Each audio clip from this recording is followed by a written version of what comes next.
what we're going to do is we're going to do our top 5 of 2015. We're going to have an honorable mention. We're going to mention one third-party toy we really liked, and then we're going to have our stinker, something that we didn't like this year.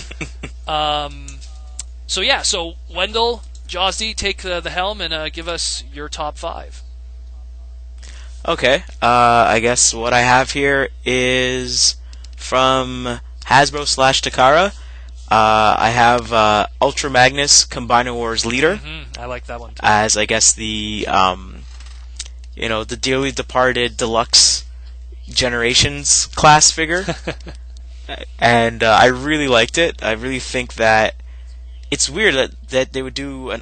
No, it's not weird. It's about time that they would do an Ultra Magnus in like various price points, and like make him as more true to what he's supposed to look like, as opposed to just kind of remolding, retooling an Optimus Prime that already exists. Well, also I find that a lot has changed since that initial Classics Ultra Magnus that you're referring to. I mean, that one, that was just a white Prime repaint. That was a Target exclusive originally. Like, when it's an exclusive already, it's like there wasn't much hope behind it. And I mean, that toy became legendary because of City Commander and the boom of third party around that time. But since then, and it's getting popular again because of third party. Yeah, of course. Well, especially but since then, I mean, more thanks to Transformers Animated and Transformers Prime, we got a lot of those standalone big Ultra Magnus figures, whether it be Voyagers or the Leader class in Animated. So we were kind of pushing into that direction. And even Hasbro, when they did their masterpiece Ultra Magnus recently. So I think it was due time, and the choice of going with IDW's big character spoiler, if you want to call it that at this point, it's a good toy. I really like it too. I dig it a lot. And I put in another one. I put in Megatron G1 style leader tank. That's another one that I really like as well. And I think, from my recollection, is the only time we ever got a Megatron that's a tank that's in gun silver colors. If we don't count, count movie, I guess, because I wouldn't count. Yeah, because I really wouldn't, because he was like a truck. He was a sort of tank, but he was more so a jet. And then they just went jet crazy with Megatron after, I guess it was like movie / Transformers animated. I'd have to probably really sit down and think about that one. There must be like some really obscure Japanese repaint or something. Because I know like. Because he had treads in the movies. He had treads. Yeah, well, it's only that. Like in Revenge of the Fallen, he had a tank form, and like the Voyager toy, they did it in like turtle green, and then the Leader class, they kind of did it in like a grayish silver, I guess. But what I really like about the one that you mentioned, though, is that it comes with a sticker sheet, and on that sticker sheet, it has an Autobot logo. Because this Megatron is also intended that if you're someone who's reading the IDW comics, Megatron at one point joins the Lost Light team and the Autobots. So I actually have this figure, and I put the Autobot sticker on his chest. Because to me it represents that character during that point in the story. So I really like that toy too. And he went on like clearance at one point. Oh, I probably missed out on that. I think he was like 30, him and Ultra Magnus, that wave. So I think it was after Boxing Day or during Boxing Day, something like that. Probably during Boxing Day.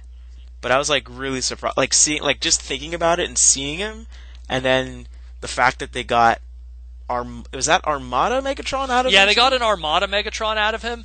Not as on key. I mean, it's still pretty cool that they it's something to do with the mold, and to throw back to Armada is always kind of cool.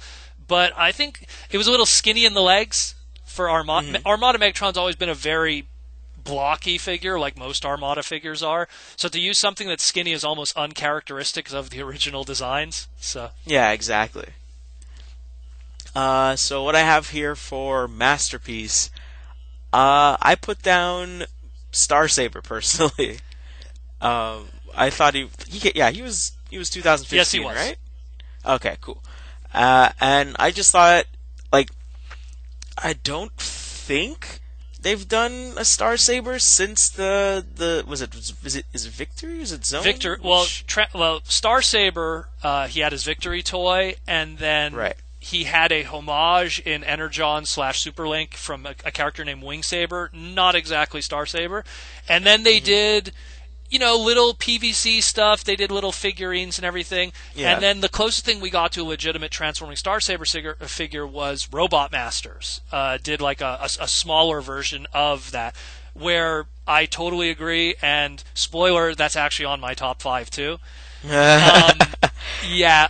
And it kind of gets in because of nostalgia, just because I remember I was at your place when you got your Star Saber back in the day, the original one, and you were like, what? Like your mind was blown, my mind was blown. I was like, since when did they do toys with the sword that's that sharp? The sword was sharp on that one, right? Well, the thing is too, like, that's nostalgic, that Star Saber too, because that was my first legitimate paying job. It was like fresh. It was still in high school. And I remember it was my first, like, legit, you're 16, you could legally get paid for a job. And that was the first paycheck I got. I went straight to eBay and got Star Saber. And we're talking, eBay circa 1999, 98. So it's... When it was pure. Yeah, when it was pure and there was no competition. I think I paid like $170 for him, which was like, today is like unheard of, but... Oh, I love that character. I love the character. I love the original toy. It was revolutionary at the time. And the Masterpiece one, well, I'll talk about it when I get to mine, too. Yeah. Well, I'll just say a little bit. I'll let you have the rest of it. No, but, I want to hear your take. I want to hear your take. Well, I remember you were saying about how basically they kept what they had and then just basically added articulation to it. Well, because the original toy was pretty there already.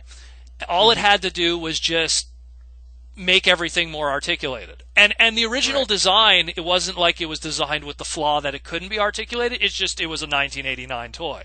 So, yeah, exactly. The tech wasn't there.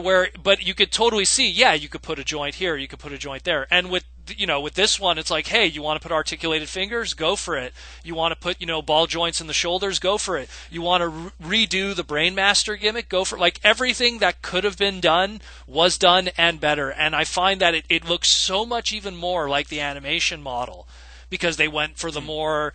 Because Star Saber, I always felt, was a nod to what Gundam was doing at the same time. Okay. Because they were finishing up Double Zeta, they were finishing up like that kind of big mecha robot look, and I always felt like Star Saber pulled from that, which was what was really hot in Gundam. And it's just, he looked so incredible in the animation, because like Victory and Zone had some of the best animation of G1, and he looked so good in it that now we have something that's just picture perfect with that, and all the pieces and the accessories and everything. It was just great. It was just I'll go into it more on my end, but all right. And I think that's it for like mainline stuff. The next one I have is a third party, and I don't really have a stinker that I really thought about. I just kind of like, I'll just gloss over everybody. I don't really have a I hate it. I don't have one. Well, you especially, you get what you like, and it's very rare that you get something that you're disappointed with. I usually have other people that recommend. You live vicariously through other. Yeah, exactly. Or I can mess with it a little bit. Like, okay, I dig this, and I'll go and pick it up myself. But I don't necessarily have anything that's like, why do I have this? Woe is me. I need to get rid of it. But should I say my third party? Yeah, go ahead. Go ahead with your third party. Okay. I think I went for.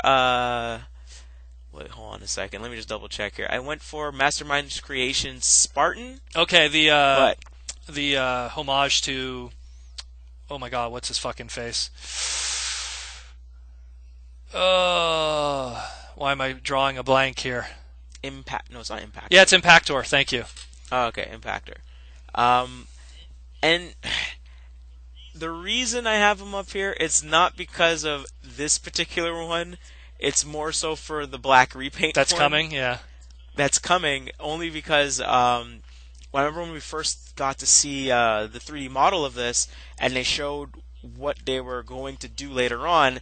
It had more of this one has more of like a laser looking tank gun on its turret, and then the black repaint one has more of a cannon-looking one, and it reminds me way more, and it feels like it's going way more for Metal Slug. Oh, that's what they were totally going for. So it's not because it was really hard to find what came out in 2015 for third party. It was actually very what actually got released. It was very spotty because there was a lot of stuff that was slated to come out in 2015 and it didn't, and it got pushed back. And a lot of stuff that was supposed to come out in 2014 that still get classified as 2014 didn't come out until 2015. To my knowledge, a lot of it was accessories and stuff that came out this year. I think there was a because lot of Combiner Wars, of there was such a huge answer for upgrade kits. There wasn't a lot of standalone stuff. There was but just not a lot. I mean, I think there was also a few Lost Realm guys that came out, but I mean, I really do enjoy the Dinobots, but I'm not I don't feel comfortable just giving it. You're exactly like the toy. I don't know. I don't have that much of resonance with it. I get you. It doesn't speak to me as possibility of having the Metal Slug toy in my hands. Well, that one especially because it's video game stuff, which is it's the same thing like the Mario Luigi animated things, where it's just that speaks on an extra level to me on top of being a Transformer. But but speaking of Spartan specifically, I do like the helmet, the face sculpt. I do like the hands, the changeable drill hand, the claw hand, the hook hand. For me, there's a lot of promise in what's going to come later on. So that's what I dig, and that's my list. And no honorable mention?